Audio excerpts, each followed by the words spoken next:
Bonsoir à tous et à toutes. Merci d'être venus pour la première table ronde organisée dans le cadre de l'exposition autour des JAPL. J'aurai l'occasion à la fin de cette table ronde de vous parler du programme culturel un peu plus, qui va suivre après cette soirée. Et je vais passer la parole à Lucille Garnier, donc, qui fait partie de l'équipe de commissariat de cette nouvelle édition des JAPL, aux côtés de Marie Tesson et Jean Favreau, qui animeront, eux, la seconde table ronde en novembre.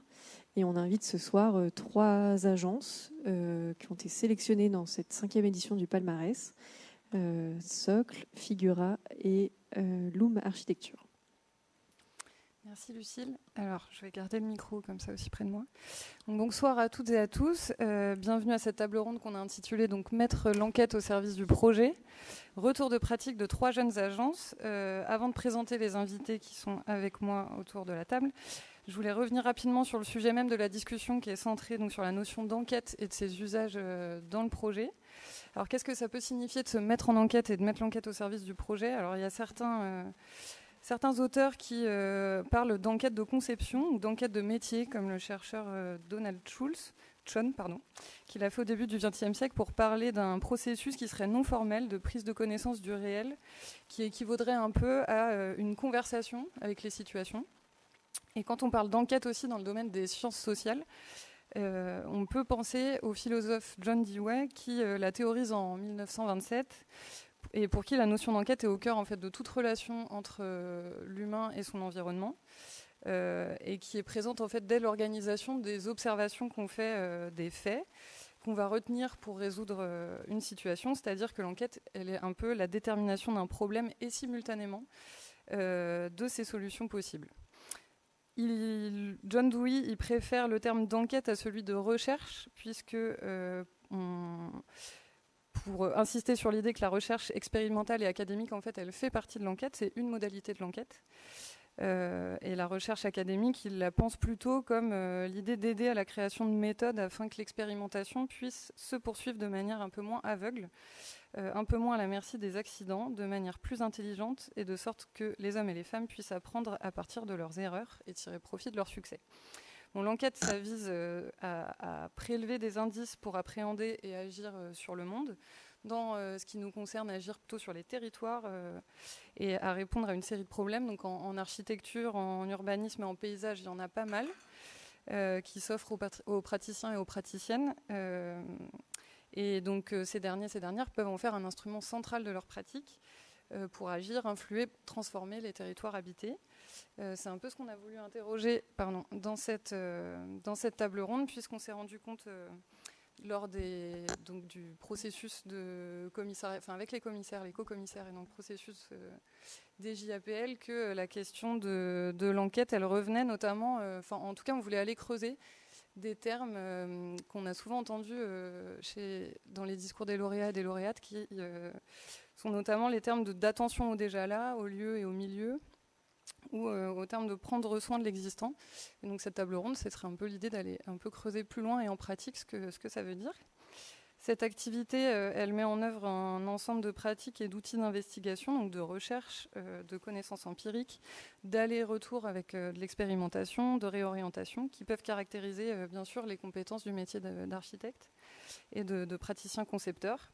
Donc on a vu aussi à quel point les agences revendiquaient des démarches qui peuvent s'y apparenter, comme celle d'inventaire de gisements de matériaux, de techniques traditionnelles de mise en œuvre qui sont propres à un territoire, comme pour l'agence Loom, de démarches plutôt participatives ou en immersion dans le quotidien d'habitants de petites villes rurales par des résidences, comme c'est le cas de Socle, ou des enquêtes formelles ou thématiques sur des sujets spécifiques, comme en témoigne la démarche de Figura.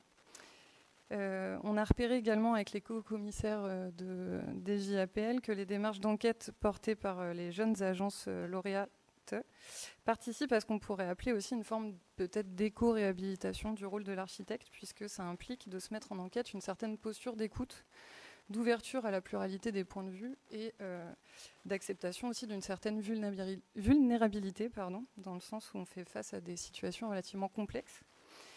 Voilà, l'enquête, elle peut apparaître également comme une somme de démarches qui peuvent être dans le cours d'un projet, mais aussi prolongé, projet après projet, dans la pratique d'une agence au long cours. Et donc ça se traduit aussi parfois par une forme de montée en expertise des agences qui peuvent compiler, consigner des expériences au fil de leur trajectoire, et aussi en coopérant avec des réseaux et des collectifs d'acteurs professionnels, associatifs ou autres. Dans cette édition des JAPL, il y a eu cette volonté de faire des ponts entre la recherche et les professions. Donc, ça a été par le fait d'impliquer des commissaires jeunes chercheurs du laboratoire, mais aussi d'impliquer des chercheurs d'une ANR qui s'appelle Promet Urba. Et cette table ronde, elle visait aussi à poursuivre, à continuer ces liens entre recherche et profession.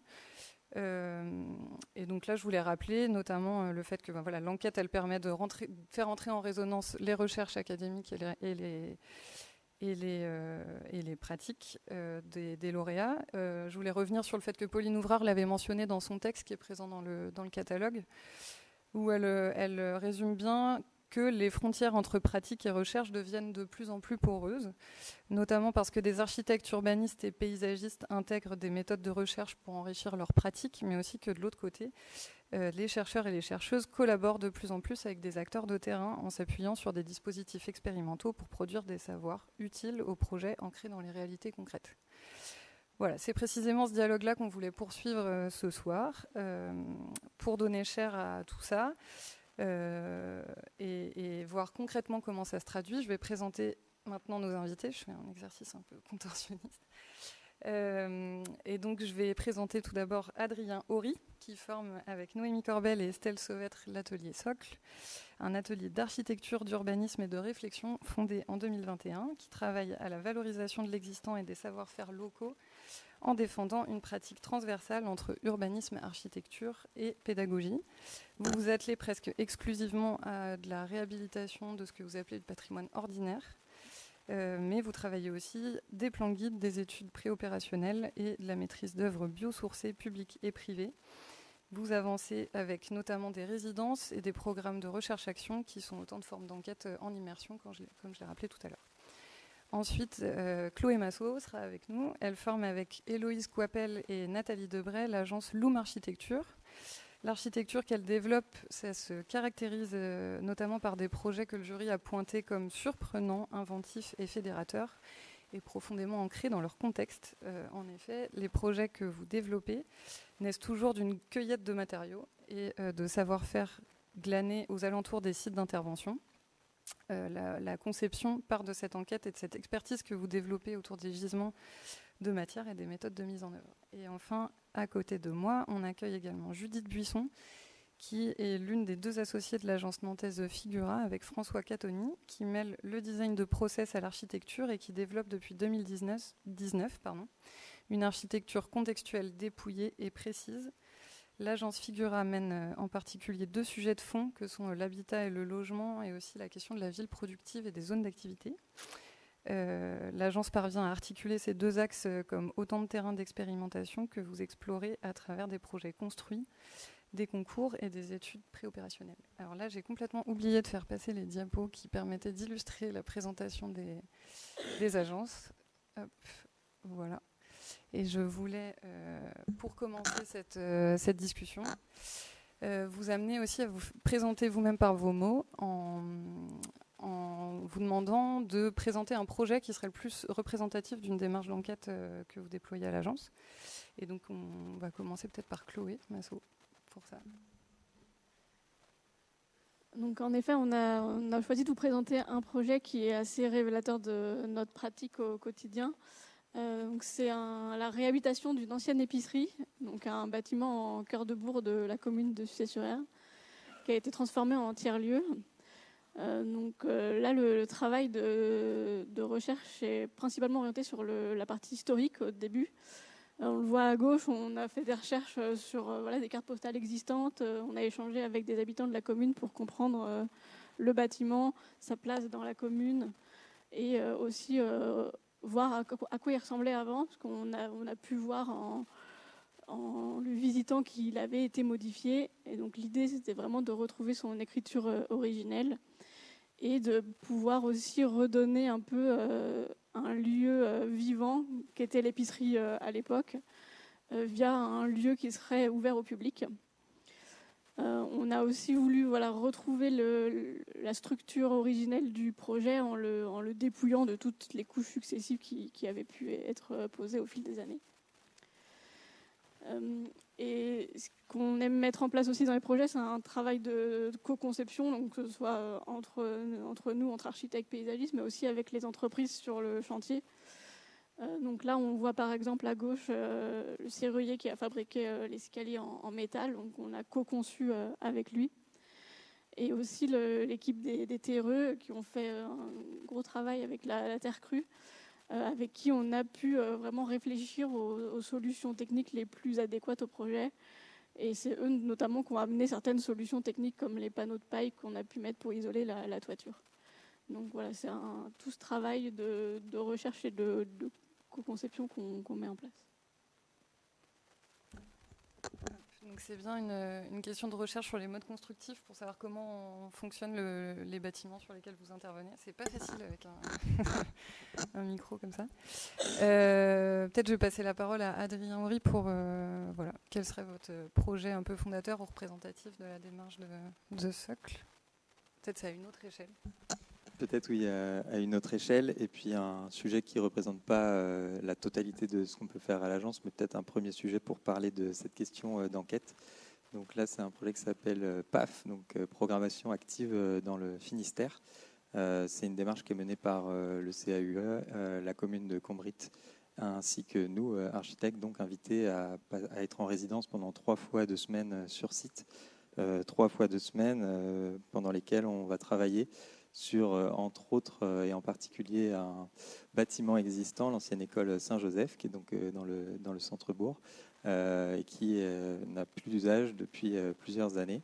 Et donc il s'agit ici de réfléchir collectivement au devenir de cette école, et puis aussi plus largement du centre-bourg et de plusieurs bâtiments qui le composent autour de ce qui pourrait devenir une place demain. Et donc ça a été assez formateur pour nous parce que c'était l'opportunité de mettre en place toute une méthodologie donc, pour aller à la rencontre du territoire. Donc en arpentant les lieux, peut-être on peut rester sur la diapo encore d'avant. En arpentant les lieux, en allant à la rencontre du site, des bâtiments. Donc là, il faut diagnostiquer un peu tout ce qui est sur place. On a aussi mis en place pas mal de... Donc là, ce qu'on voit à gauche, c'est une mosaïque d'événements qu'on a pu créer, de rencontres avec les habitants. Donc on trouve autant d'excuses que possible pour discuter d'architecture et d'urbanisme. Et puis, on se met aussi en posture de faire venir des gens. Donc, soit on va vers eux, soit c'est eux qui viennent à nous, en étant en résidence donc dans le bâtiment qu'on voit en haut à droite, qui est la maison Lieberman, qui était mis à notre disposition et dans lequel on avait nos locaux quand on était sur place. Et on exposait au fur et à mesure les différentes choses qu'on glanait au quotidien. Et puis, enfin, on organisait des ateliers plus ciblés. Donc ça, c'est une méthodologie qu'on retrouve après dans notre pratique encore aujourd'hui, avec des acteurs, les associations locales, des élus, mais aussi futures parties prenantes du potentiel projet. Et à la fin de tout ça, du coup, l'objectif, c'est d'arriver à un programme. Donc là, pour le coup, ça a émergé sur la réhabilitation de cette école en salle plutôt mise en commun entre une médiathèque et les habitants et les associations. Et donc on a voulu le tester autour du jardin de cette école Saint-Joseph le temps d'un week-end, donc en organisant un week-end festif. Donc on a installé un stand avec la médiathèque, avec une vente de livres pour symboliser l'usage d'une médiathèque, mais aussi un marché le temps d'un week-end pour figurer une place. Et on en a aussi profité pour organiser une sorte de course à roulettes, donc tout type d'éléments à roulettes dans le centre-bourg pour symboliser ce qui pourrait devenir les futurs espaces piétons. Voilà, donc c'est tout ça pour dire que l'enquête, comme tu le définissais tout à l'heure, c'est un moment dans lequel on récolte, on cherche, mais on essaye aussi de se mettre en action et de tester des solutions. Ok, merci. Alors parfois, comme pour Figura, les enquêtes elles peuvent se faire plus à distance. J'imagine que, en tout cas là, le concours qui a été fondateur et dont tu voulais parler, était plutôt Los oui. Angeles. Ouais, du coup, on est plutôt sur une enquête, on va dire, méthodologique, peut-être. Donc, comme l'a dit Lucille, nous, on travaille principalement sur 2 thèmes qui sont le logement et la ville productive. On va travailler sur ces thèmes en faisant de la recherche par le projet, donc c'est-à-dire qu'on va alimenter la recherche en travaillant sur des projets. Et de temps en temps, on va répondre à des concours à idées pour être plus libre dans la réponse et aller plus loin dans l'expérimentation formelle et des dispositifs.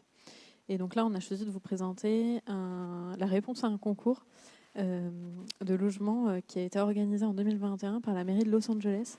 Donc Los Angeles connaît une crise du logement. C'est une ville qui est principalement composée de logements individuels. Et du coup, on a décidé en sortie de Covid de répondre à cet appel à idées, qui est un appel à idées international. Et donc, on a engagé une première phase d'études. Donc, on n'est pas allé à Los Angeles, évidemment, mais on a lancé une première phase d'études à l'échelle urbaine où on a fait une collecte de situations urbaines, de formes urbaines à propos du logement. Donc, on est allé cueillir comme ça en scrollant sur Google Maps. Donc, on peut voir, par exemple, au milieu, juste si tu peux rester sur la... Excuse-moi. Au milieu, un îlot de barrettes de logement intermédiaire. L'îlot, il fait 500 mètres de longueur. Ensuite, en haut à droite, on est sur les collines de Los Angeles. Donc là, on est plutôt sur des villas qui elles, vont faire environ 100 mètres de longueur. Et en bas à gauche, là, on est sur du logement individuel qui va saturer complètement l'espace de la parcelle. Donc c'est un peu pour montrer la diversité des formes du logement à Los Angeles. Excuse-moi. Ensuite, on a engagé une deuxième phase d'étude qui était la constitution d'un glossaire des artefacts. Donc on a cherché, on a étudié des logements traditionnels en fait, de Los Angeles qu'on a décomposés pour les comprendre en termes de dispositifs architecturaux, d'éléments, de matériaux, etc. Et on s'est également appuyé sur un ouvrage qui est Los Angeles Standards, qui est une collection en fait, de faits urbains à Los Angeles qui ont permis d'alimenter cette recherche. Et ensuite, on est passé à une recherche par le design. On s'est posé quelques règles qui étaient que chaque maison devait avoir un espace de stationnement à l'intérieur et un espace extérieur. Ouais, s'il te plaît. Et donc, on a travaillé en parallèle, en maquette et en dessin, et on a conçu donc 4 maisons qui réinterrogeaient des artefacts. Donc là, on a par exemple la Patio House, qui est une maison qui, elle, interroge justement le fait de saturer complètement l'espace de sa parcelle. Et on la divisait en moitié avec un espace bâti, un espace ouvert. La Porch House, qui, elle, réinterrogeait cette notion de porche, de seuil entre l'espace public et l'espace privé. Et le porche devenait un espace extension de l'habitation. La Skirt House, qui elle réinterrogeait cette notion de jupe en fait que les maisons de Los Angeles ont pour cacher le système de fondation aérien, notamment les maisons inscrites dans une pente. Et donc là, on avait tout un niveau en rez-de-chaussée ouvert et extérieur, et l'espace habitable était réellement en R+1. Et puis la Roof Garden House, qui elle était une typologie vraiment compacte avec un jardin sur le toit. Et donc ce travail-là, qui nous a permis d'aller assez loin dans le design du logement individuel, nous permet de réinsuffler des notions ensuite dans le travail qu'on a au quotidien sur des projets plus opérationnels. Super, merci beaucoup. On voit que le panel a été bien choisi parce qu'on a des démarches d'enquête qui sont relativement diversifiées. Alors, questions matérielles, questions plutôt programmatiques et à échelle urbaine, et puis des démarches plutôt théoriques, en tout cas de recherche formelle, méthodologique. Alors peut-être que là, ça va être une question qui va être plutôt adressée aux étudiants et aux étudiantes qui peut-être se posent la question de savoir comment on en vient à monter une structure. En tout cas, de vous poser la question des trajectoires et de vous demander si vous pourriez nous expliquer comment vous êtes venu au choix d'un sujet privilégié à développer et quelle a été votre trajectoire pour en arriver là. Peut-être Judith, tu pourrais revenir sur la manière dont vous avez construit ces choix avec François Catoni pour parvenir à... Ouais. Du coup, François et moi, donc on est 2 associés à la genèse de l'agence. On vient d'horizons assez différents. Donc moi, je suis architecte à HMONP et François, il est designer. Donc c'est vrai que moi, j'ai pas mal travaillé à l'échelle urbaine précédemment, donc j'ai tendance à rentrer dans le projet par une échelle plutôt macro, alors que François va rentrer par l'échelle de l'usage, de la main, de l'homme.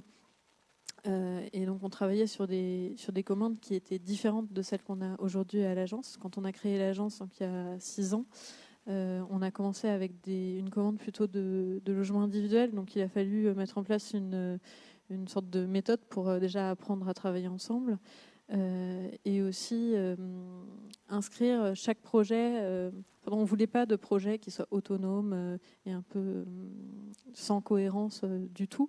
Donc on a plutôt travaillé à la création d'un grand projet, qui est un projet d'agence dans lequel chaque petit projet venait mettre une pierre l'une après l'autre. Et du coup, c'est comme ça qu'on a commencé en fait cette démarche de recherche par le projet, où on orientait chaque projet pour qu'il puisse répondre à une recherche plus globale qu'on alimentait au fur et à mesure. Et donc les thématiques, on a commencé à travailler sur ces thématiques un peu de manière opportuniste, c'est-à-dire que c'est les premiers projets qui sont arrivés à l'agence, donc du logement individuel et des ateliers pour des artisans. Et c'est pour inscrire ces sujets-là dans un cadre intellectuel plus large et leur donner du sens qu'on a commencé ce travail de recherche. Donc voilà. Et après, ce travail de recherche, il alimente un peu 3 mantras qu'on a à l'agence. Donc l'architecture comme agilité. Donc comment l'architecte il peut être stratège et intervenir en amont de sa commande pour la façonner, pour la créer. Comment le projet architectural est un projet intellectuel et pas seulement la réponse à des enjeux économiques, techniques, réglementaires, mais comment ça peut être une colonne vertébrale, être un récit, être porteur de sens. Et puis la maîtrise de l'art de construire, donc avec la mise en détail et des tests, des expérimentations sur des matérialités et des façons de faire. Voilà un peu pour... Tu l'as rappelé, des fois ça peut être assez opportuniste de commencer à travailler sur un sujet et l'association entre certains membres, elle peut se faire aussi au gré d'opportunités, notamment à l'école d'architecture de Nantes. Et je pose la question à Adrien, peut-être sur comment ça a été le cas pour vous, peut-être par des trajectoires des enseignements un peu fondateurs aussi à l'école d'archi. Oui, parce qu'avec Noémie et Estelle, on s'est rencontrés donc à l'école d'architecture de Nantes. On a passé notre PFE dans le même studio avec Maël Tessier donc en 2017. Donc ça a déjà pas mal d'échanges ont été initiés, on va dire, au cours de cette année-là. Ensuite, on a commencé à travailler chacun de nos côtés dans plusieurs agences, donc LOS, MIMA, Boris Boucher, 56S, TICA. Et on travaillait tous les 3 sur des sujets un peu différents et variés. Et on aimait échanger aussi sur la réalité du coup quand on commence à travailler, on se rend compte de ce que sont les commandes et à quel point c'est plus ou moins différent de l'école. Et en parallèle, on avait quand même envie de continuer, un peu comme tu as pu le dire tout à l'heure, mais en faisant des concours d'idées, continuer à se poser des questions sur des sujets qui nous intéressent. Et donc on a répondu au concours d'idées Europlan 14. On a eu la chance de pouvoir faire partie des lauréats. Et donc ça a été un peu une excuse, les suites de ce concours, pour continuer à réfléchir ensemble, continuer à expérimenter aussi en dehors de nos pratiques de salariés.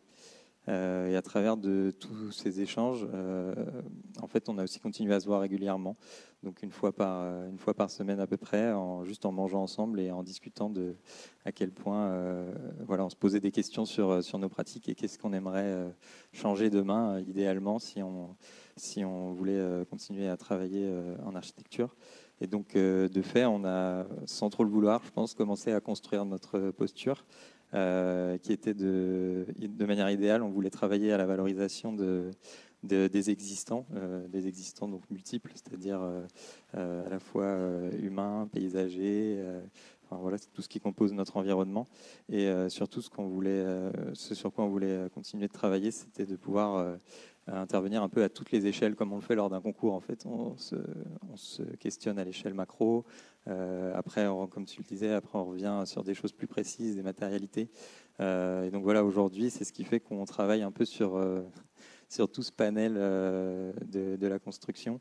Donc on va de l'accompagnement des maîtrises d'ouvrage en passant par des études préalables, mais on fait aussi de la maîtrise d'œuvre architecturale, donc on fait jusqu'au suivi de chantier.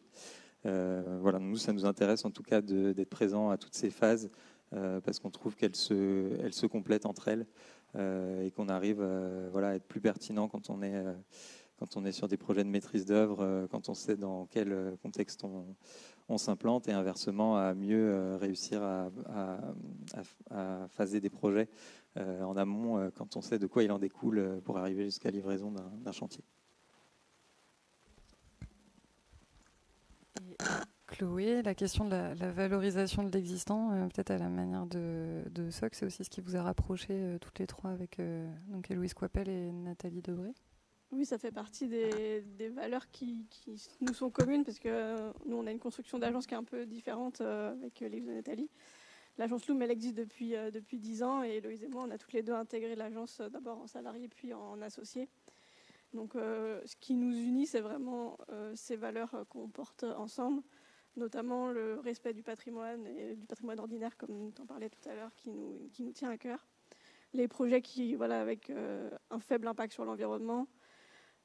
Et puis aussi la question de prendre soin, tu disais en introduction, nous savons que c'est quelque chose qui nous importe, la question de la bienveillance en général, que ce soit prendre soin des futurs occupants, des artisans aussi qui vont construire le projet, et puis prendre soin aussi de nous, des interlocuteurs qu'on a au quotidien pour qu'on puisse... Il faut appuyer sur PC.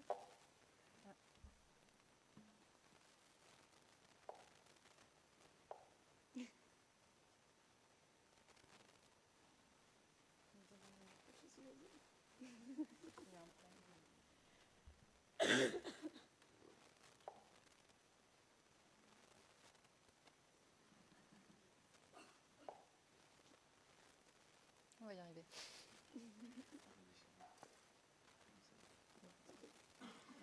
Donc voilà, la question de prendre soin, que ce soit du bâtiment ou de l'humain en général, c'est quelque chose d'important.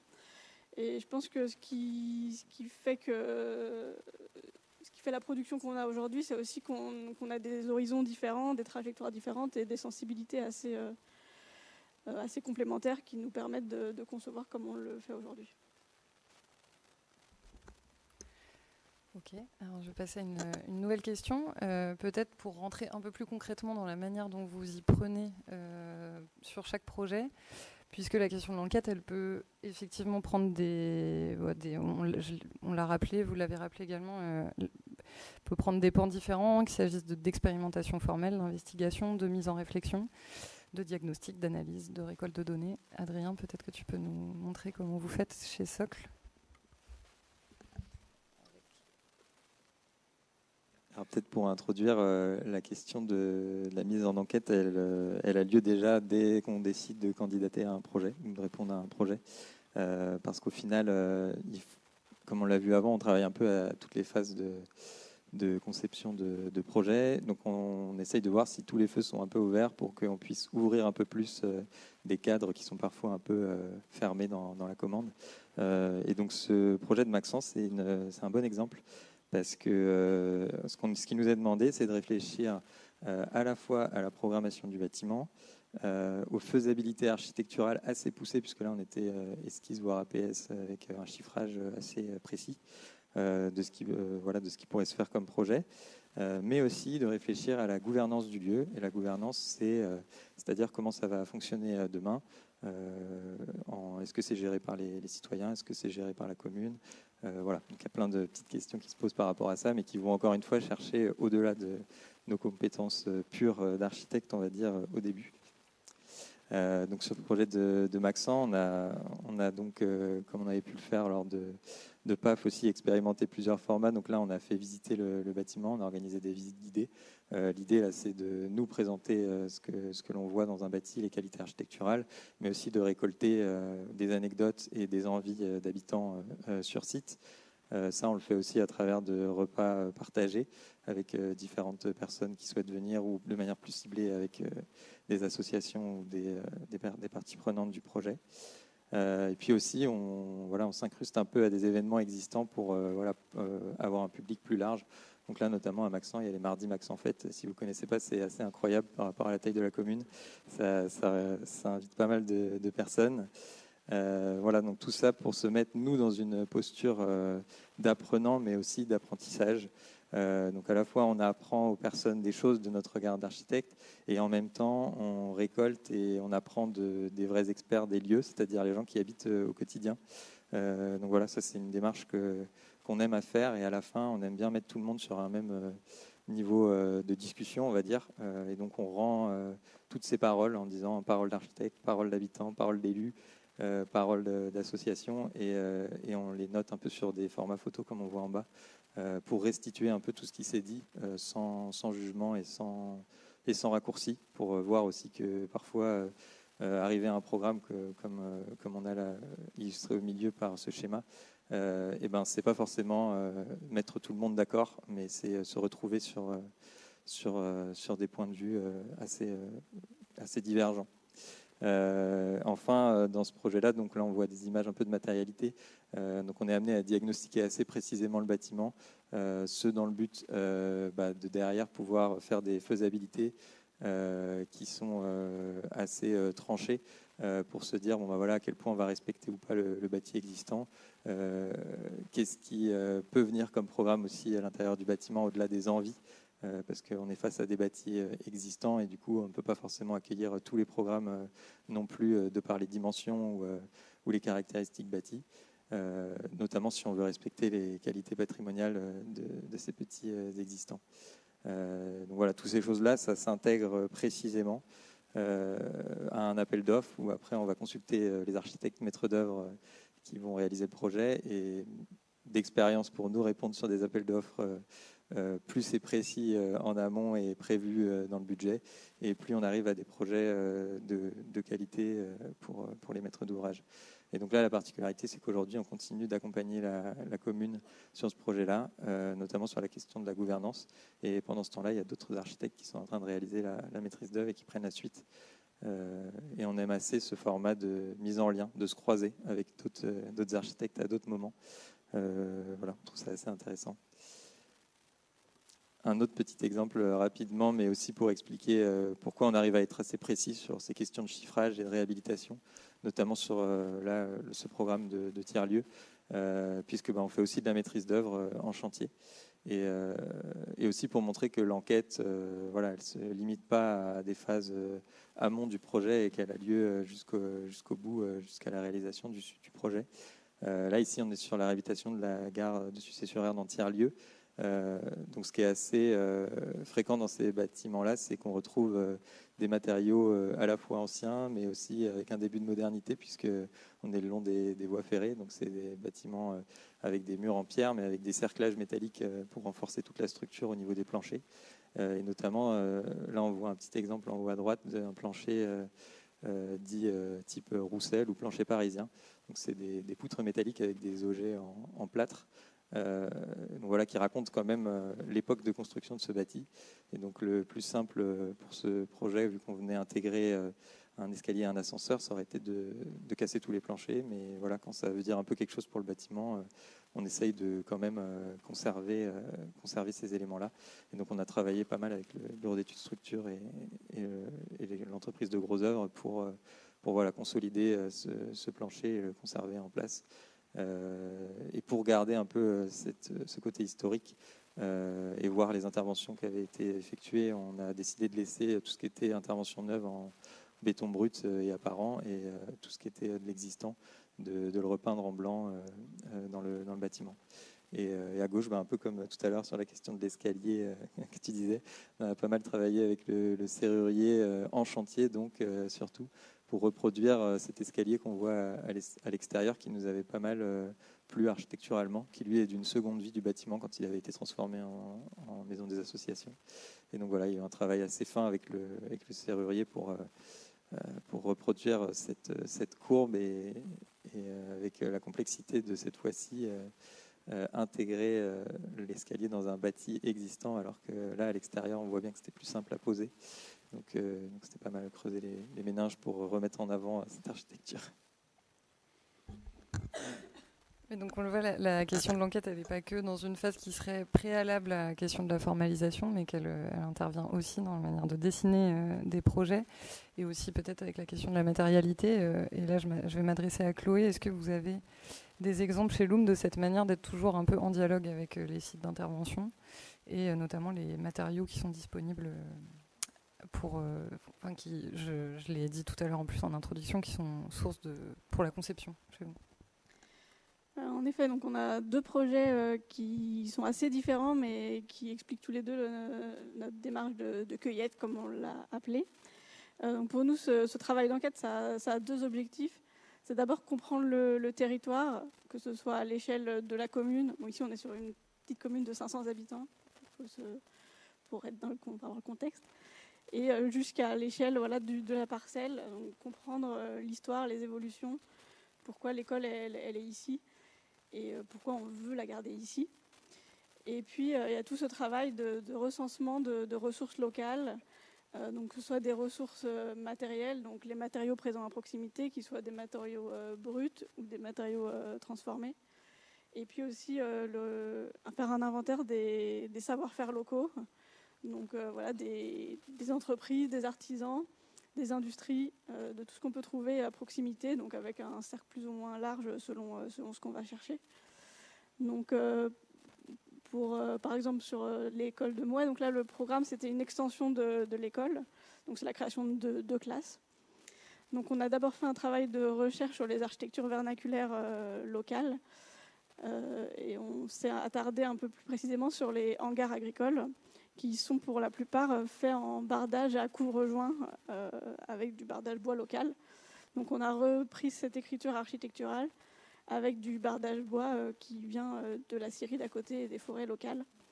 Donc pour beaucoup de matériaux mis en œuvre, que ce soit la terre crue, la paille, le bois, en bardage et en structure, on a fait ce travail de recensement et on a mis en place un projet qui peut mettre en valeur ces matériaux-là.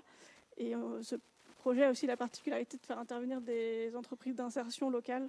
Donc tous ces matériaux-là ont été mis en place dans le cadre de chantiers de formation et d'insertion, qui pour nous aussi est important pour permettre de promouvoir cette architecture, ces matériaux biosourcés locaux, et de pouvoir apprendre à d'autres et élargir ces productions.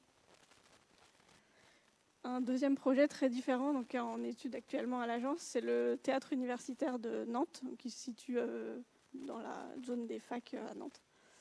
Là, le programme, c'était une rénovation énergétique assez basique comme programme, avec une rénovation fonctionnelle du hall de la partie en bas à droite qu'on voit. Nous, on a voulu prendre ce projet un peu d'une manière différente de ce que je pense qu'ils avaient imaginé, et de profiter de la rénovation énergétique pour faire une isolation extérieure et redonner complètement une nouvelle image au projet. Aujourd'hui, c'est un bâtiment qui est tout en béton blanc, qui est un peu grisaillé avec le temps, et qui ne reflète pas trop l'usage à l'intérieur, qui est très créatif. Donc c'est les étudiants qui viennent y faire leurs expérimentations. Et on voulait que ce soit un projet qui représente vraiment les activités qui s'y passent. Et aussi avoir un projet avec un très faible impact environnemental, ce qui est difficile parce qu'on avait quand même plusieurs milliers de mètres carrés de façades à rénover, donc avec isolation et bardage. Donc on a fait la proposition d'utiliser quasiment 100% de bardage de réemploi. Donc là, le travail de cueillette, il s'est fait à une autre échelle. Voilà, on est sur une parcelle assez contrainte, sur un espace très urbanisé, donc on a un peu élargi le cercle pour essayer de trouver des matériaux de réemploi. Donc il y a encore plusieurs matériaux qui sont encore en cours de recherche. Donc ça peut être du polycarbonate. On a travaillé, là, c'est encore en cours sur des pales d'éoliennes qui aujourd'hui sont enfouies sous terre parce que des matériaux composites, trop difficiles à recycler. Donc voilà, permettre de redonner une seconde vie et puis éviter l'enfouissement de matériaux comme cela. Ça peut être des éléments en bois qui sont rénovés. Donc voilà, de cette échelle-là, de la façade jusqu'au détail, c'est vraiment la partie réemploi qu'on a mis en valeur sur ce projet-là, qui est une autre manière pour nous de faire de la cueillette et faire de la recherche. voilà, jusque dans les appareils techniques, sanitaires, ventilation, luminaires. C'est, voilà, le réemploi est vraiment poussé à son maximum sur ce projet. Et enfin, Judith, peut-être pour Figura, vous vous positionnez sur la question de la ville productive plutôt en accompagnement des maîtrises d'ouvrage en AMO. En fait, donc sur après le logement, on travaille également sur le sujet de la ville productive et particulièrement sur la mutation des zones d'activité existantes. Et on va intervenir à 3 niveaux. On a un travail d'enquête à l'agence, d'enquête urbaine. Donc on va alimenter un peu au long cours selon le temps qu'on a de disponible pour faire ce travail. Donc ça va être à travers des reportages photos, de la cartographie, des scénarios prospectifs. Par exemple, on voit à gauche de l'écran des 2 photos de la ZAE Belle Étoile à Carquefou, qui est une ancienne zone d'activité économique avec des parties un peu désuètes et d'autres parties beaucoup plus modernes, mais assez hétérogènes. Ensuite, on va accompagner directement des industriels et des artisans en assistance à maîtrise d'ouvrage. Donc, il s'agit en général d'industriels qui sont déjà propriétaires du bâti ou occupants de bâtiments plutôt anciens et qui ont des besoins de restructuration, d'extension. Et donc, on va leur proposer un audit du bâtiment existant, de l'usage qu'ils en ont avec leur activité et des projections possibles en les orientant sur des stratégies de verticalisation de l'activité, d'hybridation des usages, de mutualisation de parcelles pour certains besoins typiquement de logistique. De rénovation aussi, d'amélioration de la qualité de leur bâti et aussi de la représentation du bâtiment industriel dans l'espace urbain. Donc ça, c'est un pan du travail et c'est un temps qu'on va prendre pour orienter aussi une future commande architecturale. Et puis ensuite, on a une activité de maîtrise d'œuvre beaucoup plus concrète et beaucoup plus opérationnelle, où là, on va vraiment se confronter au sujet et on va essayer d'orienter les projets qu'on a vers ces thèmes de recherche dans la mesure du possible, de ce qu'on peut réaliser. Et donc, on voit à droite... au milieu, c'est des vignettes en fait, qui sont issues d'un audit qu'on avait fait pour une société de Carquefou de production de meubles. Donc on leur avait présenté cet audit sous la forme d'une BD de l'ensemble des problématiques. On les orientait sur une surélévation de leur bâtiment, donc avec une verticalisation de la production. Et ensuite à droite, c'est un bâtiment qui a été livré en 2024, qui est l'atelier à la fenêtre ronde, qui est aussi dans l'exposition, pour une société qui fabrique des tables de bistrot à Nord-sur-Erdre. Super. Tu l'as rappelé tout à l'heure, Judith, ces questions d'enquête, quand vous les faites donc, à échelle urbaine pour la ZAE de la Belle Étoile à Carquefou, par exemple, ça demande du temps. Et je voulais vous demander, aux uns aux unes et aux autres, comment est-ce que ça s'organise dans le quotidien d'une agence ? Qu'est-ce que vous consacrez comme temps à ces démarches-là ? Voilà. Et peut-être commencer par Chloé. Vous travaillez particulièrement avec un paysagiste notamment. Oui, pour nous, le travail de recherche, il se fait vraiment en co-conception. Donc déjà, les 3 architectes de l'agence et donc Pierre Grelier, qui est paysagiste concepteur. Donc on travaille vraiment tous les 4 en phase de conception et de recherche. Donc on va avoir deux temps très importants pour nous, qui sont vraiment des temps dédiés à l'enquête et à la recherche, qui sont sur des demi-journées, des journées qui sont banalisées pour ça. La première partie, ça va être la visite de site, qui permet d'analyser le contexte, le territoire, à l'échelle du paysage jusqu'à l'usage. On aime bien, quand c'est possible, rencontrer les usagers ou futurs usagers pour pouvoir pousser un peu plus loin que les informations qu'on peut obtenir dans le programme, pour comprendre au mieux les besoins et les usages du projet. Et puis il y a aussi toute cette analyse du territoire, des architectures vernaculaires. Donc souvent on fait la visite de site assez proche et puis il n'est pas impossible qu'on reprenne la voiture et qu'on aille faire un tour à quelques kilomètres autour pour voir vraiment comment le territoire fonctionne. Et la deuxième phase qui est importante pour nous, c'est vraiment la phase de projet, de co-conception. Là, pareil, on va prendre une journée de temps en temps, tous les 4, autour d'une table pour travailler sur le projet. On travaille beaucoup à la main, au calque, sur ces phases-là. C'est important pour nous pour travailler assez instinctivement du cerveau à la main et pouvoir répondre au projet comme ça. Là, sur le projet que vous avez à l'écran, c'est l'école à Vers-sur-Loire. Et du coup, vraiment ce travail d'arpentage du site, d'enquête, de compréhension des besoins, nous a permis de proposer un projet qui n'était pas du tout orienté comme ça dans le programme. Et en fait, de proposer un nouvel accès à l'école et de revoir toutes les gestions des liaisons douces à l'échelle de la commune. Et c'est en partie ce qui nous a permis de remporter le concours. Donc voilà, pour nous, c'est des choses qui sont importantes et qui permettent de voir la ville autrement et de proposer des projets plus en adéquation avec les besoins des usagers. Et ensuite, il y a les temps qu'on parlait tout à l'heure, les temps de cueillette, de recherche historique, d'inventaire, de savoir-faire, qui pour là sont des temps un peu plus diffus dans notre travail, nous, au quotidien. Ça va être un travail qu'on va faire un peu plus chacune de notre côté et puis qu'on va se partager au fur et à mesure pour alimenter la conception. Et pour Figura, vous en passez par d'autres médiums, notamment l'écriture de livrets, c'est ça? Oui, en fait, du coup, nous, on a une recherche qui se fait par le projet, donc qui est diffuse, donc qui va se faire un peu au quotidien, mais qui est aussi éparpillée. Après, je pense que c'est important de préciser que cette notion d'enquête, de recherche, ça ne s'inscrit pas dans un cadre théorique tel qu'on peut l'entendre d'un point de vue universitaire, mais c'est plutôt l'idée de se constituer un socle de connaissances qui serait propre à l'agence et qui nous permettrait d'approfondir les projets, enfin, en tout cas d'orienter notre façon de répondre sur des projets. Donc notamment sur la question du logement, on travaille au quotidien sur des projets de logement individuel et collectif. Et c'est important pour nous de donner de la lisibilité à cette recherche. Et donc on travaille sur un médium, là c'est un livret donc, qui est présent aussi dans l'exposition, pour lequel on a pris un temps pour récolter en fait l'ensemble des dispositifs d'usage, techniques, matériels, qu'on a mis en place dans des projets de logement individuel.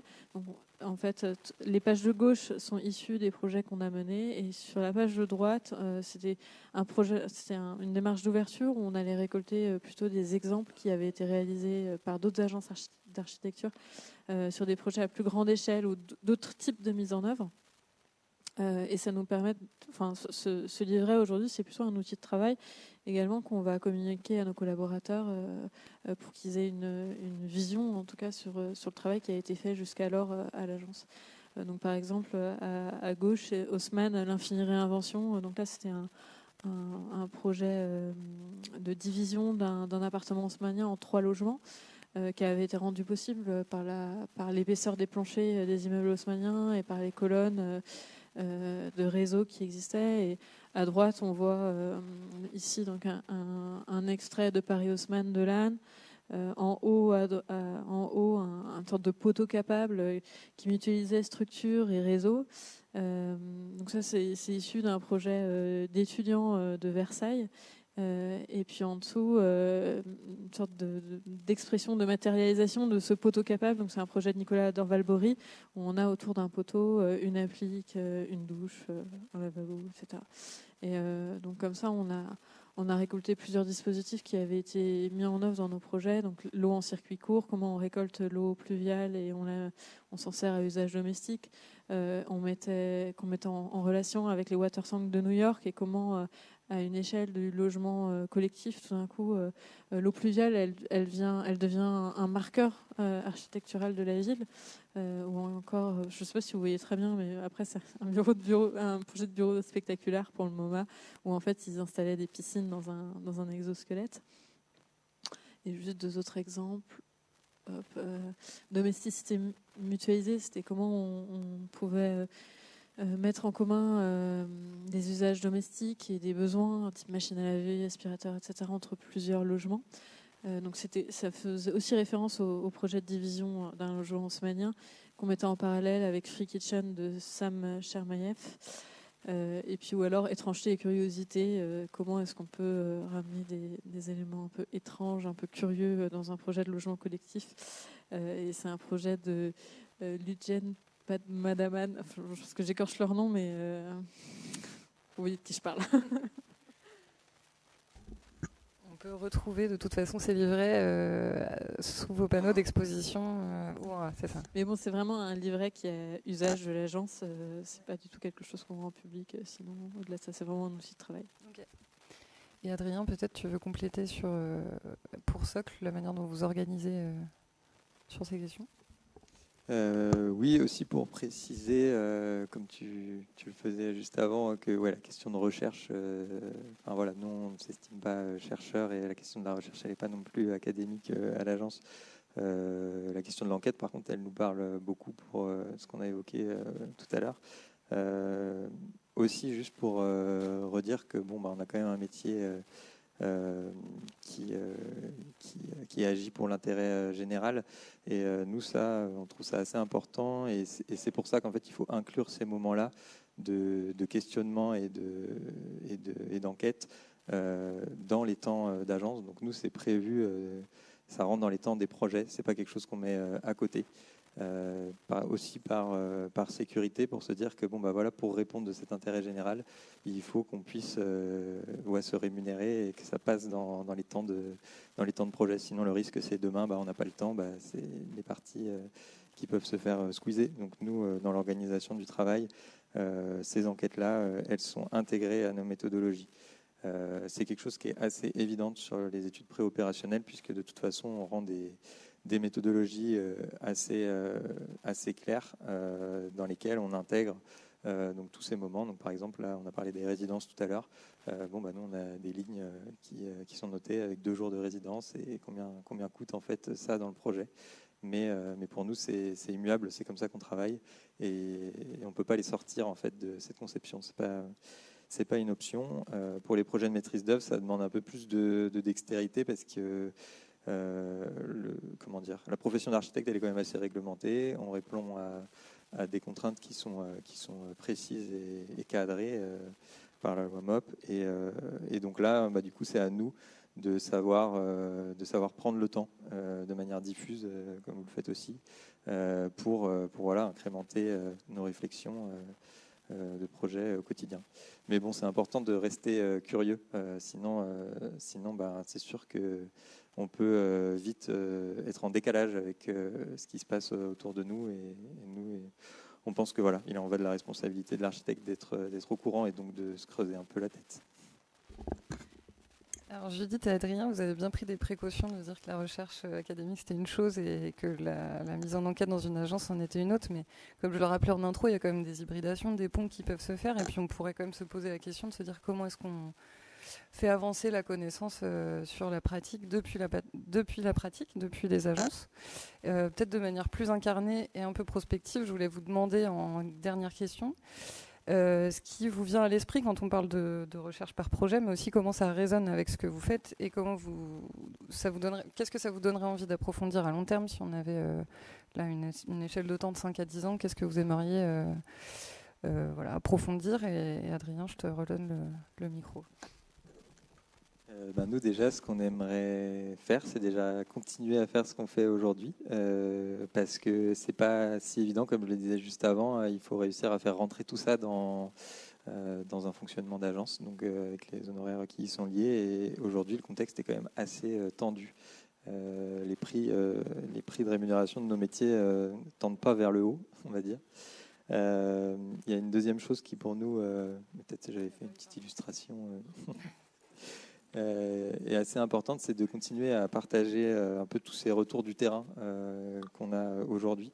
Donc comme on le fait, vous avez vu l'exemple tout à l'heure avec ces espèces de photos illustrées, de pouvoir rendre compte de ces paroles, c'est déjà... en fait, petit à petit, ça commence à faire 4 ans qu'on travaille quand même, et on a pas mal de choses à dire, des retours de terrain. Donc ça, on aimerait pouvoir continuer à évoluer dans cette direction-là. On le fait déjà au travers de l'école, puisque du coup on est aussi enseignant à l'école d'archi, donc sous différents formats, en projet ou alors plutôt en enseignement théorique. Donc ça, on trouve ça super, on a envie de continuer. On partage aussi, lorsqu'on a des stagiaires à l'agence, tout ce savoir-faire avec plaisir.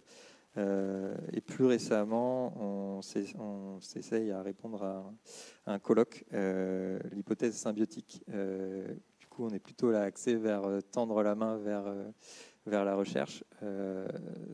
Ce faisant, voilà, encore une fois, on ne se considère pas comme des chercheurs, mais on pense qu'on a une matière sur laquelle on travaille au quotidien qui peut mériter d'être partagée.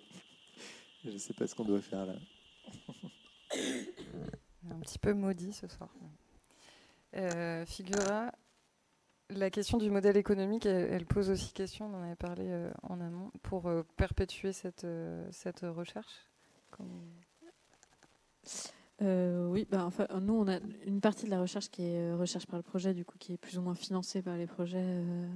Voilà, même si je pense qu'on consacre forcément un peu plus de temps quand on fait des choses qui sont nouvelles.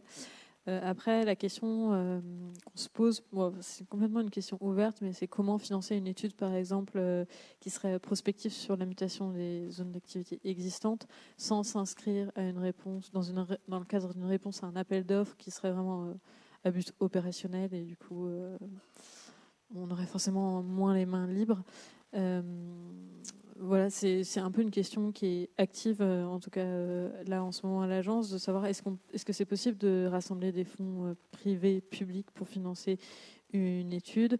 Il y a notamment le pavillon de l'Arsenal qui a fait plusieurs fois faire. Donc je pense que c'est quelque chose qui pourrait s'assimiler à ça. En fait, les projets lauréats, on les aidait à aller solliciter des fonds pour chercher sur un sujet. Et c'est vrai que notamment pour ce sujet de la ville productive, qui est aujourd'hui quelque chose qu'on fait de manière diffuse, un peu lente du coup, ça nous permettrait d'accélérer un peu, quoi, et de pouvoir clôturer quelque chose. Donc voilà. Ok, donc parfois en fait il faut s'appuyer sur des acteurs un peu connexes ou aller chercher ailleurs. Et Chloé, c'est aussi ce qui vous animait de continuer à perpétuer des appuis sur des réseaux et de continuer à être peut-être en collectif avec d'autres praticiens. Pour nous, c'est quelque chose d'important de pouvoir être en effet dans des réseaux annexes. On est toutes les trois un peu dans des endroits différents qui nous permet en effet de glaner des expériences et de pouvoir partager avec d'autres personnes ce qui se passe. Donc, dans des réseaux très différents, on a Nathalie Naré, par exemple, qui est à l'Ordre des architectes. Moi, je suis dans le réseau je représente l'agence dans le réseau Ecobat. Et Louise, elle est plutôt dans le réseau des terreux armoricains et dans le groupement qui développe la filière bois à Notre-Dame-des-Landes. Donc, c'est des échanges qui sont pour nous importants, de pouvoir échanger avec nos confrères architectes, mais aussi avec des artisans, avec les personnes qui sont plus sur le terrain, pour pouvoir continuer à développer ces filières locales et pouvoir développer de nouvelles techniques constructives, que ce soit des anciennes techniques qu'on remet au goût du jour ou alors des innovations.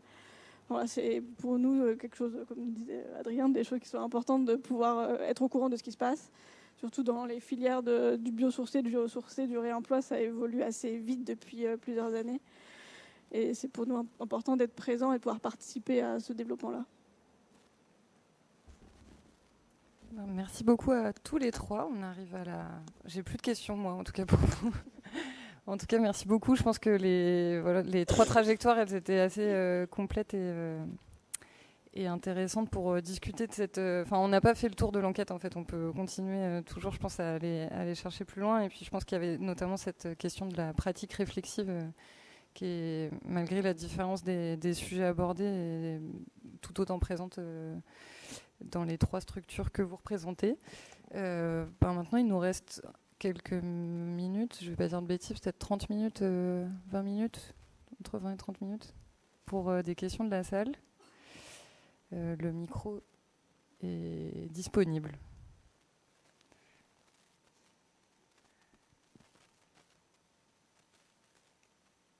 En fait, j'ai menti, si vous n'avez pas de questions, moi j'en ai un peu sous le coude. Mais...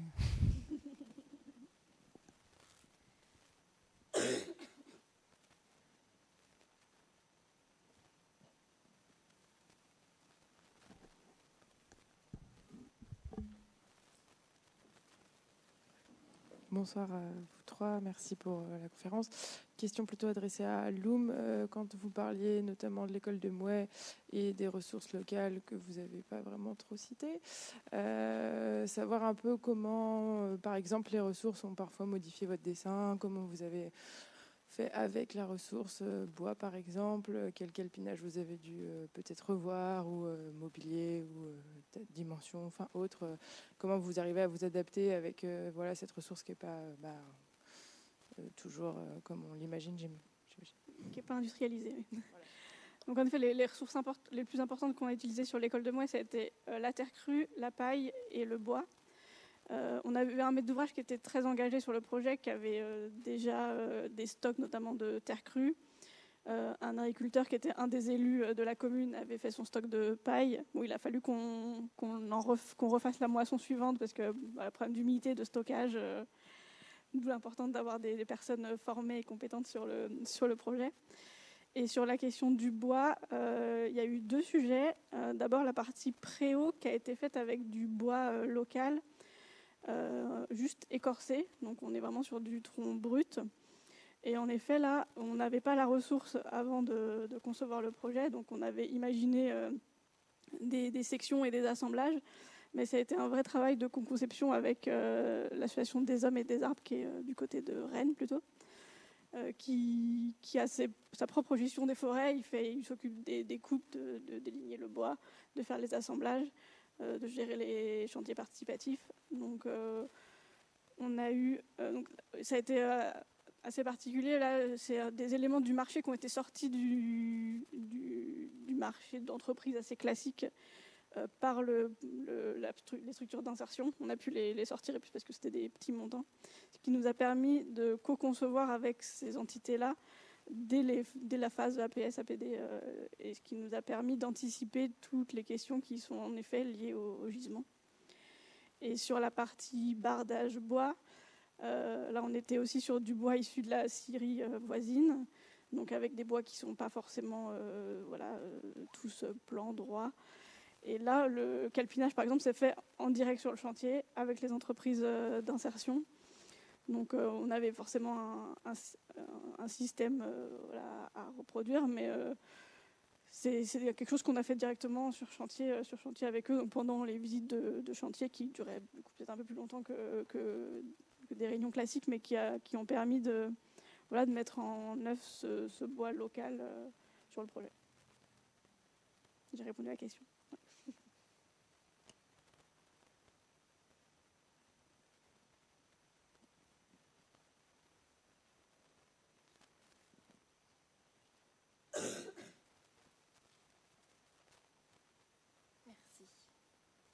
Merci pour votre intervention. J'avais une question. Donc moi, j'ai une pratique plutôt chantier, donc j'ai été assez terre à terre, notamment du chantier en marché public. Et ça rebondit un peu sur la question précédente, c'est que du coup, je me pose la question, quand on est dans cette enquête-là, quand on passe un appel d'offres avec des entreprises, on a quand même un projet qui est assez figé. Et ma question, c'est est-ce que vous avez un moyen de sensibiliser les entreprises à cette démarche-là ? Est-ce qu'elles sont prévenues en amont ou non ? Est-ce que c'est des entreprises avec lesquelles vous avez l'habitude de travailler pour infuser un peu cette démarche que vous avez ? Enfin, comment vous faites ? Parce que je trouve que c'est difficile.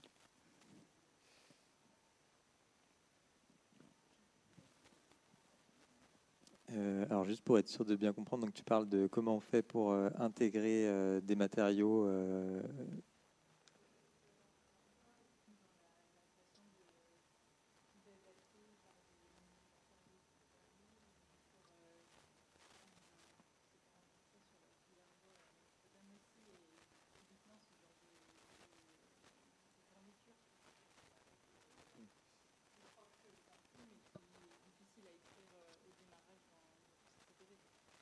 Nous, typiquement, sur les marchés publics, ça va être une limite pour l'instant, mais on en avait parlé déjà quand on avait été à la Syrie. Mais voilà, c'est une vraie question de comment on fait pour les intégrer maintenant. Après, finalement, les entreprises qui étaient présentes avec nous lors de ces échanges, elles nous disaient aussi qu'il ne fallait pas hésiter, même si on était sur du marché public, à aller consulter en amont, et essayer de gérer ces questions-là en amont avec un risque au final qu'elles ne soient pas retenues, mais elles sont assez porteuses de ces questions-là. Après, il y avait d'autres astuces qui avaient été données un peu aussi, c'était notamment de sortir certains lots qui permettent de sortir du cadre du marché public et donc de la mise en concurrence. Même oui, la fourniture des matériaux, ouais. Ce qui, du coup, le maître d'ouvrage met à disposition un matériau et du coup, de fait, l'entreprise n'a plus qu'à faire sa transformation. Après, c'est quand même une partie d'engagement parce qu'à mon avis, il y a des bouts d'assurance qui sautent un peu. Il faut que l'entreprise accepte de mettre en œuvre des équipements qui, des fois, sont déjà en réemploi, quoi.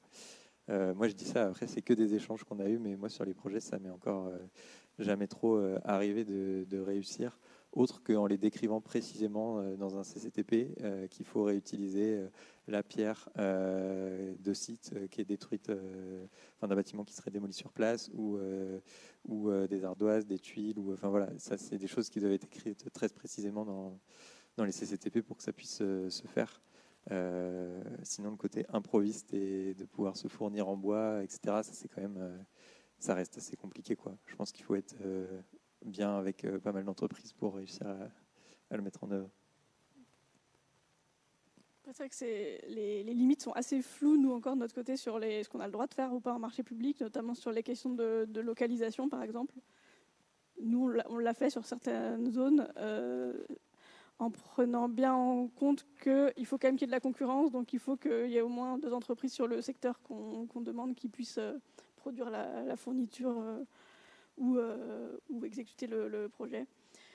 Donc voilà, mais c'est vrai que c'est des éléments qui sont assez flous juridiquement et on n'a toujours pas les réponses, malgré que ça fait quelques années qu'on se questionne sur le sujet.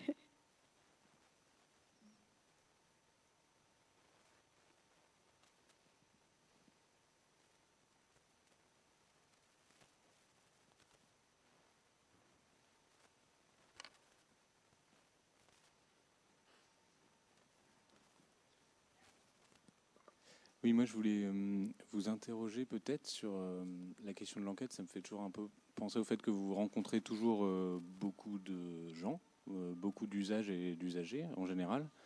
Et en même temps, vous avez l'air de travailler à des échelles différentes dans votre métier, notamment Figura, cette question du design et des études urbaines au départ, mais aussi chez Socle, le fait de faire des projets de particuliers et des projets en amont avec des mairies.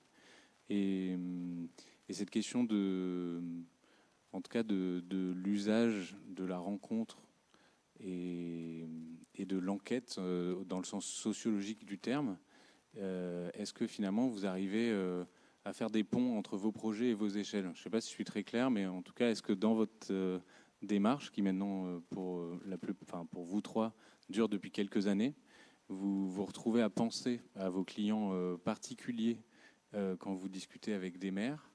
Et à l'inverse, par exemple, tout le travail du design, est-ce que vous arrivez à le réintégrer quand vous faites des recherches sur les typologies de logements à Los Angeles? Elle n'est pas évidente, la question. Je ne suis pas sûre de très bien la comprendre. Mais je pense que oui, en fait, de par notre association, on est toujours en aller-retour entre cette échelle de l'usage et l'échelle plus macro. Enfin, ça fait vraiment partie de l'ADN, je pense, de la façon dont on travaille. Et quand on va travailler sur du logement collectif, par exemple 60 logements, on va concevoir en ayant en tête des références qui sont liées à des expérimentations du logement individuel, de demandes qu'on a eues. Par exemple, je donne un exemple hyper simple, mais par exemple, on a plusieurs familles pour qui on a travaillé qui nous disaient non mais le cellier, nous on le veut pas au rez-de-chaussée de notre maison parce que les chambres sont à l'étage et ras-le-bol de porter des paniers à linge du haut vers le bas parce qu'en fait la machine à laver est au rez-de-chaussée alors que les salles d'eau sont à l'étage.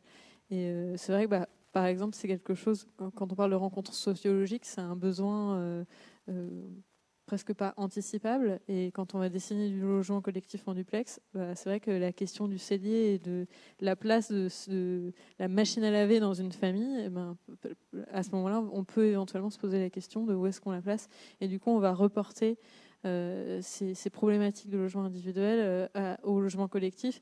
Et c'est vrai qu'on a une attention particulière à la qualité du logement, à sa forme, à ses fonctions et à l'usage qu'on va en avoir. Ouais. Je ne sais pas si ça répond à la question.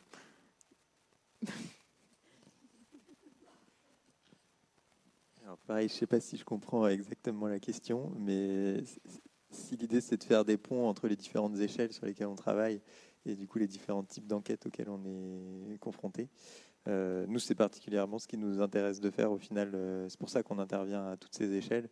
C'est qu'au final, bon bah voilà, on va finalement rencontrer des sujets qui sont assez récurrents. Nous on travaille beaucoup dans des centres-bourgs. Et du coup, les ponts, ils se font assez facilement. Et pour autant, c'est jamais deux fois la même histoire. Donc, du coup, on va pas pouvoir si simplement se dire j'ai entendu telle chose ou telle problématique dans ce centre-bourg et du coup dans un autre, c'est le même sujet. Non, à chaque fois, c'est des nouvelles personnes et des nouvelles histoires. Pour autant, par contre, on peut réussir à tisser. Je pense que ce sera un truc intéressant à faire d'ailleurs, un portrait de ce à quoi ressemblent nos centres-bourgs aujourd'hui et toutes les questions qui se posent en fonction des territoires dans lequel on est. Ça peut être une piste de réflexion, de diffusion un peu des problématiques qu'on peut rencontrer, quoi. Je ne sais pas si ça répond complètement à ta question non plus.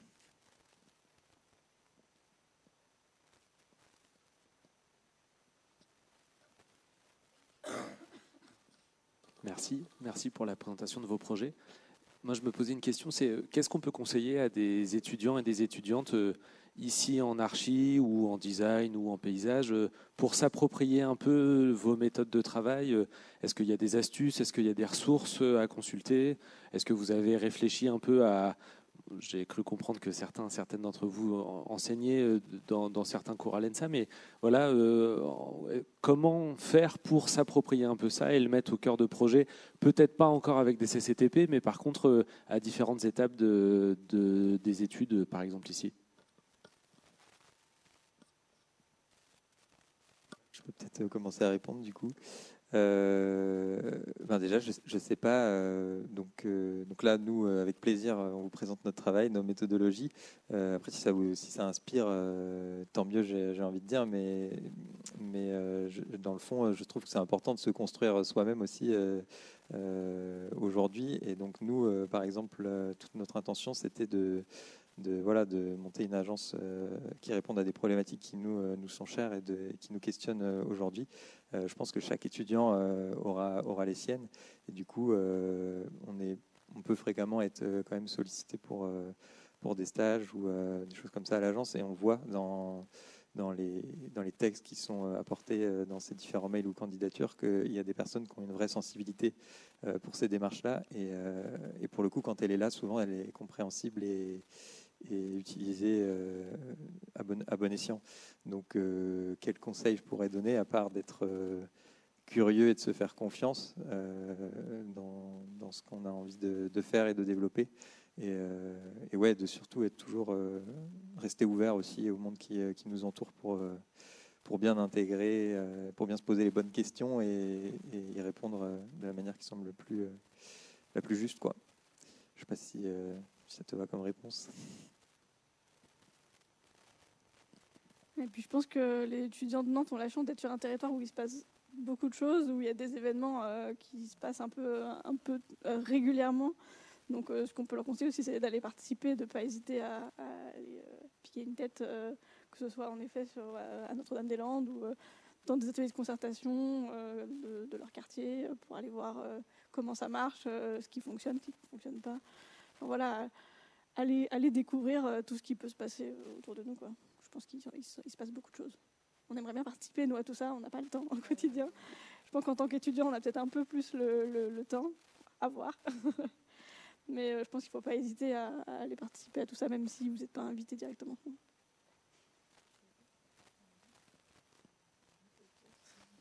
Et puis c'est vrai que être curieux aussi des pratiques des agences parce qu'il y a plein de démarches différentes qui existent et pour trouver celle qui va vous animer, quoi, en termes de programme, de façon de faire, de sensibilité, etc.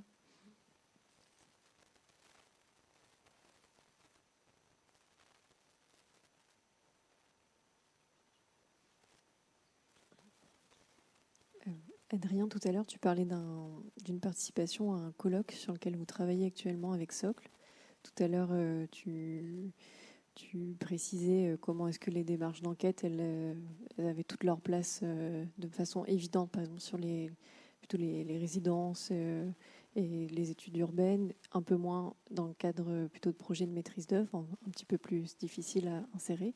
Comment est-ce que est-ce que tu peux nous en dire déjà un peu plus sur ce colloque et comment ce type de démarche, de recherche s'insère dans le travail à l'agence? Comment concrètement vous travaillez dessus tous les trois?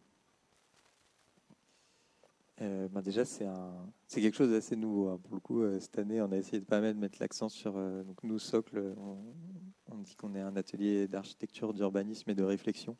Réflexion pour pas dire recherche pour les nuances dont on parlait tout à l'heure. Mais donc là, l'idée, c'était de s'essayer à prendre un peu de recul sur notre pratique au travers de 3 exemples de projets et de quand même le théoriser autour d'une notion donc là qui était l'épaisseur, mais bon, c'est pas encore terminé, c'est en cours de rédaction cet article. Comment on l'intègre après à l'agence, du coup ça devient un peu une excuse pour nous de prise de recul et de discussion et voilà, après pour le coup, là, difficile de dire qu'on le rentre dans une sorte d'économie d'agence ou de projet, puisque c'est une participation à un colloque, donc c'est plus pour nous qu'on le fait. Pour autant, on le fait toujours dans le cadre de l'agence. Je ne sais pas si ça répond complètement à la question. Quoi dire de plus?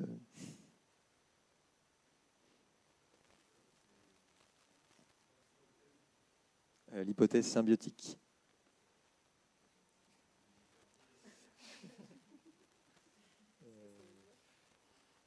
Je ne sais pas si... peut-être que, comme Noémie est là, elle peut le développer un peu plus. Merci. Je vais essayer. Parce que c'est vrai qu'on s'est un peu aussi réparti des choses à faire entre tous les événements JAPL et puis ce colloque. Donc, on s'est un peu plus collé à la question du colloque. Le colloque, il est organisé par le GERFO, donc qui est un laboratoire de recherche en architecture et philosophie, qui est basé à la Villette. Et l'hypothèse symbiotique, c'est... Alors, le colloque regroupe aussi des philosophes, des architectes et des chercheurs. Oui, mais les philosophes et des chercheurs, oui. C'est pas très clair non plus ce que je dis là, mais et du coup, l'idée, c'est de croiser les regards autour de cette question de l'hypothèse symbiotique.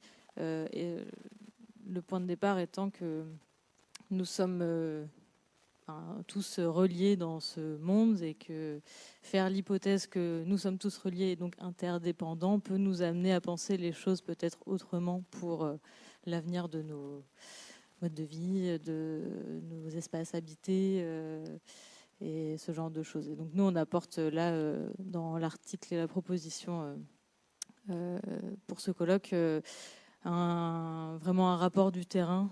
Du coup, on entre par des projets pour montrer ce qui se passe concrètement, quels liens se tissent sur tel et tel projet à différentes échelles, en espérant que les chercheurs et philosophes puissent, eux, nous aider aussi à y voir un peu plus clair ou à théoriser après à partir de ça, quoi. On ne se positionne pas à la place des chercheurs, mais bien en tant que rapporteur du terrain, quoi. Et on voit bien les limites de tout ça, c'est-à-dire que les premiers retours que tu peux avoir, c'est voilà, quelle est votre bibliographie, sur quoi vous basez-vous. Enfin, voilà. Donc du coup, il faut expliquer, à la fois chercher de notre côté, du coup aller voir plus loin que ce qu'on fait à l'agence forcément, et en même temps, il faut expliciter que c'est un retour du terrain. Et du coup, il n'y a pas toujours autant de sources que je pense. On verra bien au colloque ce que ça va donner, les échanges.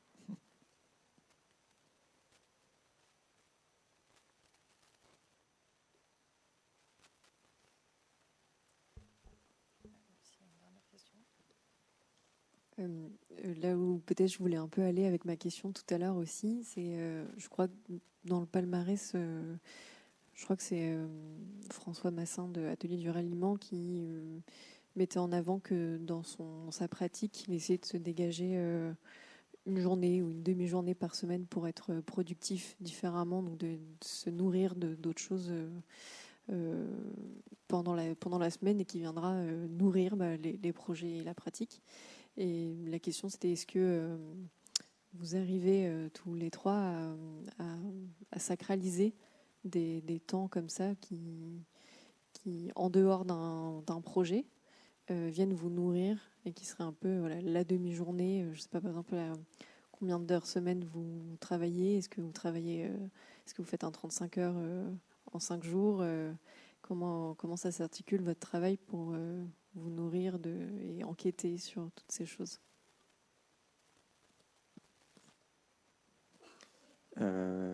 Alors déjà, pour nous, l'objectif, c'est de travailler 4 jours et demi par semaine, par exemple, dans notre agence. Les lundis matins, c'est un peu nos points collectifs. Et après, comme je disais tout à l'heure, nous, au maximum, normalement, si ça fait partie d'un projet, on l'intègre dans des temps de projet, donc c'est intégré. Là, c'est vrai qu'avec ce sujet-là, c'est un peu plus particulier, parce que du coup, ce serait parti plutôt de notre... on a un tiers de notre temps qu'on consacre à autre chose que développer les projets. On développe plutôt l'agence d'une manière générale. Du coup, nous, on le fait rentrer plutôt là-dedans. Et on n'a pas un jour précis dans la semaine pour faire ça. C'est juste qu'on a des tableaux un peu analytiques derrière qui nous permettent de garder une proportion entre les moments où on est productif dans les projets et où en fait, on est rémunéré, et les moments où on peut se permettre d'être plus... non rémunéré, mais qui développe l'agence. Mais bon, tout ça, à la fin, ça fait fonctionner l'agence.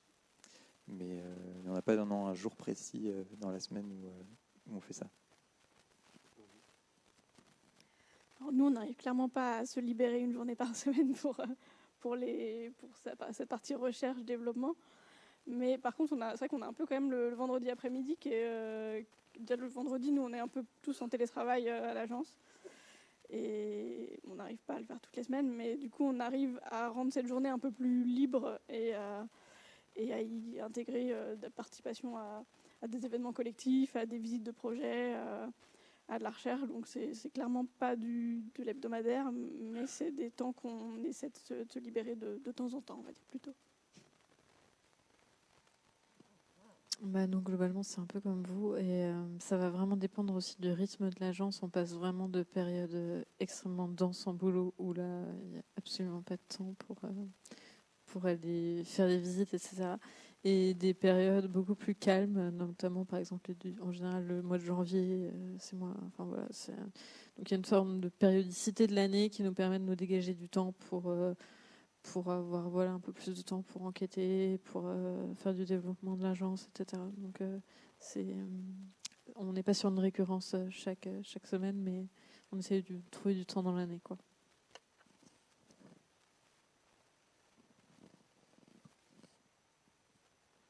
Après, au final, je trouve que c'est toujours plus simple de se dégager du temps quand on trouve les prétextes pour le faire. Par exemple, quand on a la candidaté pour les JAPL, du coup, ça donne un objectif. Du coup, on se retrouve, on en discute, et là, on se dégage du temps pour le faire. Et ça peut être le cas pour plein d'autres choses. Par exemple, quand on va à l'école, du coup, forcément, on se dégage du temps pour avoir des choses intéressantes à raconter, pour aussi nous faire avancer sur différents sujets. Et ça, au final, je trouve que c'est important de se trouver peut-être des excuses, des prétextes pour pouvoir le faire. Sinon, on a quand même des métiers qui vont généralement assez vite. Du coup, ça peut vite passer à la trappe. Donc, vivement la prochaine édition des JAPL. Je pense qu'on va s'arrêter ici. Je vais laisser le micro à Lucille qui va présenter la suite des événements dans le cadre des JAPL 2025.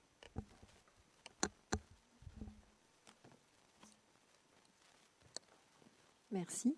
Merci à tous et à toutes pour votre écoute ce soir et votre capacité d'adaptation. J'espère que vous avez réussi à avoir, même si c'était en petit format, les documents qui avaient été choisis par les équipes pour illustrer un peu ce qu'ils ont raconté.